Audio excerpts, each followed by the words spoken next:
Bonjour Laure, et direction la Côte d'Ivoire où les réseaux sociaux n'ont sans doute jamais aussi bien porté leur nom. Oui, je vais vous parler d'une initiative citoyenne qui est née sur Twitter au début de la semaine.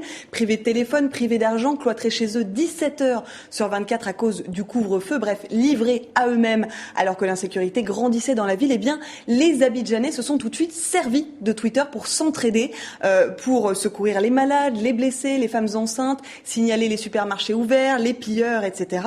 Dès lundi, tous les messages ont été ponctués d'un hashtag, un mot-clé, le mot-clé CIV social. Et dès mardi, l'ONG Akendewa a mis sur pied un centre d'appel d'urgence basé à Accra, au Ghana, pour organiser les secours. Des opérateurs téléphoniques ont fourni des postes, des lignes et un tarif préférentiel pour les communications. On peut les joindre par mail, par Skype, par SMS, par Twitter et bien sûr par téléphone. Dans ces cas-là, pas besoin de crédit, il suffit de les biper et ils vous rappellent. Si vous voulez les aider, 2 solutions. Si vous êtes à l'étranger, vous pouvez faire un don via leur site. Et si vous êtes à Accra, eh bien vous pouvez devenir bénévole. L'adresse s'affiche en bas de votre écran. Il faut mettre en objet du mail volontaire CIV social. Voilà. Et sur notre site TV5 Monde, on suit bien évidemment également la situation en Côte d'Ivoire. On la suit en direct et ce depuis une semaine avec notre live blog, un article multimédia qui se construit en temps réel, qui agrège des contenus de l'antenne, des informations des agences de presse, mais aussi des infos récoltées sur le web et sur les réseaux sociaux. Alors dans un autre genre, Barack Obama lui aussi se sert des réseaux sociaux.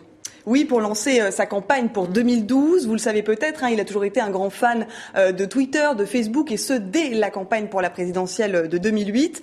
Alors, pour lui, Facebook est même d'ailleurs l'une des grandes réussites américaines, et sa page sur le réseau, vous le voyez, compte plus de 19 millions de fans. Alors, le 20 avril à 20h45, temps universel, eh bien, il participera à un débat pas comme les autres, puisqu'il ne répondra pas à des journalistes, mais à des internautes. Et tout ça, ça se passera sur Facebook, en direct, en vidéo. Le thème de la discussion, l'économie et l'innovation. Pour cette première mondiale, le président américain se rendra à Palo Alto, au siège de Facebook. Il sera notamment en compagnie de Mark Zuckerberg, le fondateur du site. Il répondra aux questions des internautes pendant 3 heures d'affilée. Pour s'inscrire, eh bien, il suffit d'aller sur la page Facebook de la Maison Blanche. Bien sûr, vous vous en doutez, les questions seront dûment sélectionnées avant d'être posées au président Obama. Bien évidemment. Merci beaucoup Laure Constantinescu. On vous retrouve la semaine prochaine. À la semaine prochaine. Voilà.